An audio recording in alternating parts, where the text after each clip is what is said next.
Welcome to Courageous Leadership Conversations. I'm Vera Turner. Today's topic is focused on using data to strengthen classroom practice and student achievement. Joining us to share her insights on the topic is Deirdre Pilch from Boulder Valley School District. Deirdre, welcome. Thank you, Vera. I'm so pleased to have you here today. What do you think is the biggest challenge that teachers face in using data to improve student achievement? Without a doubt, the biggest challenge that our teachers have faced with using data has been just getting the right data, the data that really speaks to them about how their students are doing in the classroom, and then knowing how to adjust that instruction and then reapply the data to inform the next step of their instruction. Now, what do you see your role and the role of superintendents in general in addressing those particular issues? Well, our role is to ensure that we secure the resources to be able to provide our teachers with the appropriate assessments, with the appropriate interventions once they see where their students are and what their students need. We have an obligation to have the resources follow that to support the teachers. And then, of course, the professional development and ensuring that teachers have the proper training so they have the skill set to use the data and then adjust their instruction. What strategies has your district implemented to improve classroom practice? So I think the biggest thing that we've done is we have ensured that all of our teachers have collaboration time. We have professional learning communities throughout all of our schools, and so our teachers have time built into their school day to really look at their student data and then to talk with their colleagues about how to best adjust their instruction to best meet the needs of their students. What are some of your district's achievements that you've done in this area?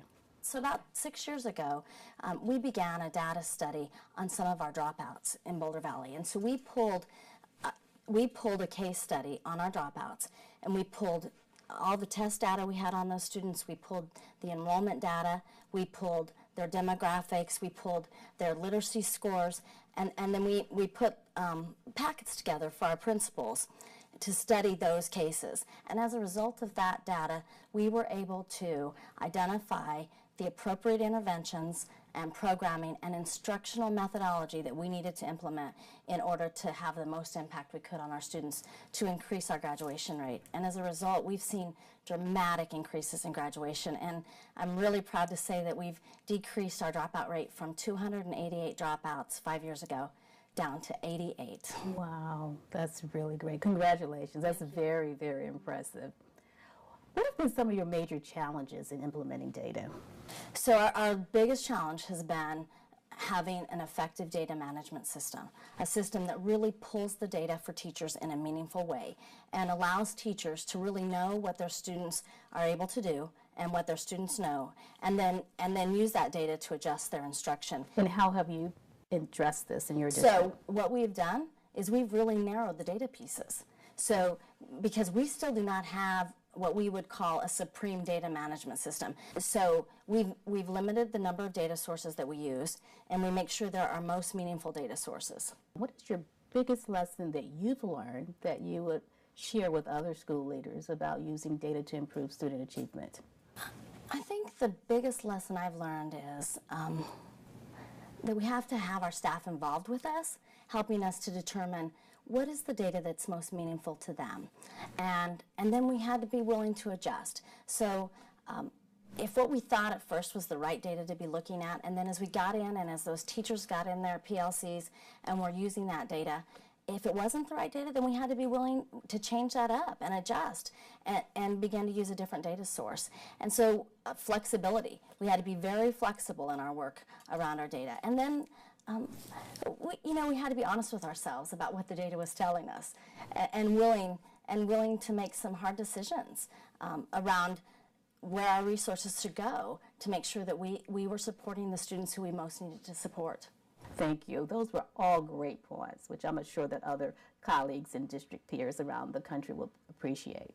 Speaking of colleagues and peers and advice, one area of advice which you give to school leaders and how they would go about building a data-driven culture that would engage everyone. The most important thing in order to have a data-driven culture is to really be willing to have the data at the classroom level and at the individual student level. When we look at data district-wide or even school-wide, it's not near as meaningful to the individual teacher or to the individual parent as it is when the teacher is able to see how his or her students in their classroom are doing, and when a parent is able to see the growth of their own child.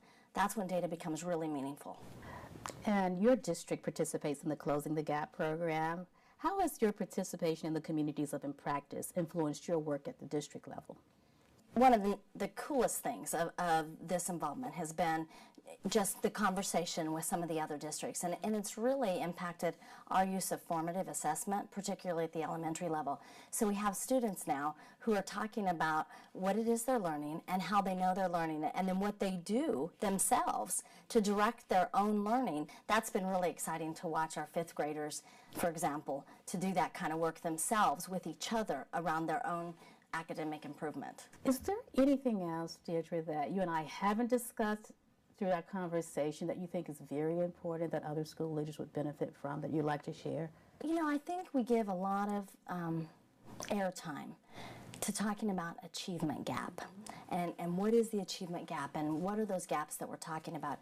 And I want to just remind everybody that we're really talking about opportunity gaps, and we're talking about from the very beginning of education for a child, that every child having whatever those opportunities are, whatever that support is that's needed to bring that child to the place of an even playing field with his or her peers. And it's about the courage and the willingness to provide appropriate supports that catch kids up and push kids up.